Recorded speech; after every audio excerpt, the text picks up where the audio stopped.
Hello friends, one time study में आपका स्वागत है। और जो ये आप क्वेश्चन नंबर 8 देख रहे हैं, यह सीईटी परी का है। इससे पहले भी मैं एक पेपर पहले सोलो करवा चुका हूँ, ये दूसरा सोलो करवा रहा हूँ। इसकी ये इंग्लिश स्टेटमेंट है और यह इसकी हिंदी स्टेटमेंट है।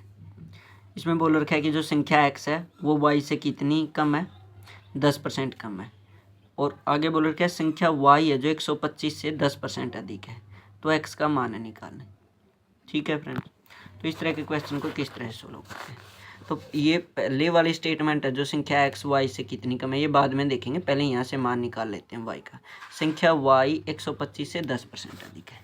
तो देखो संख्या वाई है जो वो क्या है, 125 से 10% अधिक है। मतलब कि 125 में 10% और जोड़ना पड़ेगा। 125 में 10% और जोड़ना पड़ेगा, तो 10/100 किसका आया, 125 का। ठीक है, तो जीरो के साथ ये जीरो कैंसिल होगी, तो ये हो गया 125 और ये हो गया 125/10।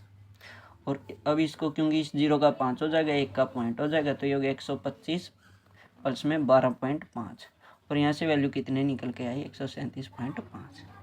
फ्रेंड्स, मैं स्टार्टिंग में आपको यह समझाना चाहता था कि वाई की वैल्यू ये आएगी, लेकिन इसको मैं दूसरे तरीके से कर रहा हूँ। ठीक है, देखो मान लेते हैं संख्या y है जो, यहाँ कुछ भी संख्या होती है, 125 को भूल जाओ एक बार आप यहाँ से।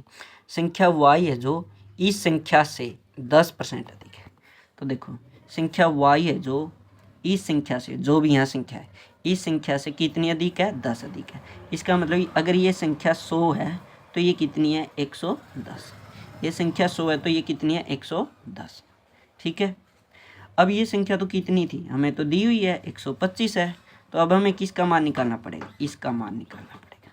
मान लेते हैं यहाँ क्या आएगा, मान लेते हैं ये y की वैल्यू यहाँ पर z है। ठीक है, तो अब इसका मान कैसे निकलेगा, तो ये बटे ये दोनों को इक्वलिटी देखते हैं।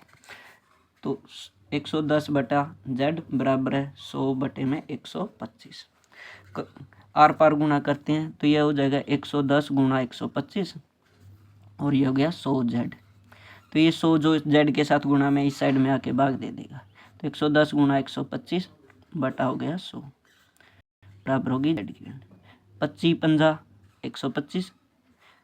सॉरी, इसको ना कट करें, 125 एज इट इज रहने दें।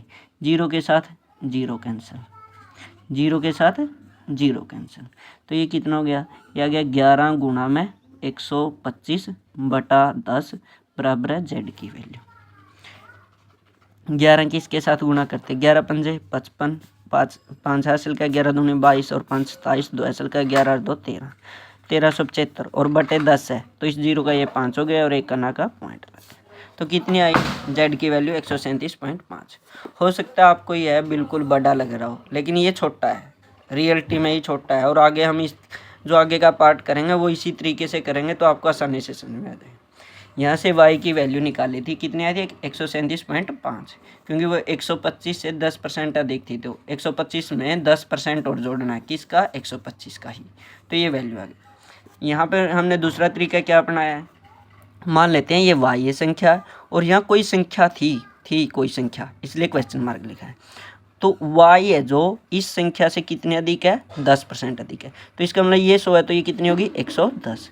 लेकिन ये संख्या में दी हुई है कितनी है, 125, तो इसका मतलब 125, तो यहाँ कितनी वैल्यू मिलेगी, तो ये मान लेते हैं z मिलेगी। तो ये बटा ये बराबर हो गया ये बटा ये, यहाँ से हमारी z की वैल्यू आ गई। अब देखो ये आसान कैसे है। अब आगे क्या बोल रखा है कि x है जो y से कितना % कम है, 10% कम है। देखो ये x है, ये y है, x कम है y से 10%, तो अगर y 100 है तो x कितना होगा, 90 होगा, कितना होगा, 90 होगा। लेकिन यहाँ पर तो हमारी y की वैल्यू क्या आई थी, जो z वाली वैल्यू थी, z की वैल्यू कितनी है, 137.5, 137। तो यहाँ पर वैल्यू लिख देता हूँ, ये यहाँ पर तो y की तो हमारी ये वैल्यू है, तो इसका मतलब x की क्या वैल्यू होगी, तो y की यहाँ पर कुछ क्या माने हम, x ही मान लो या z मान लो, आपकी मर्जी, a मान लो। ठीक है, तो अब क्या था, वो बटे ये, मतलब कि ये वैल्यू बटे में की थी, तो यहाँ भी बटे में कर दो, कर दी। अब क्या करें सर, तो 90/a हो गया हमारा और ये वैल्यू होगी 100/137.5।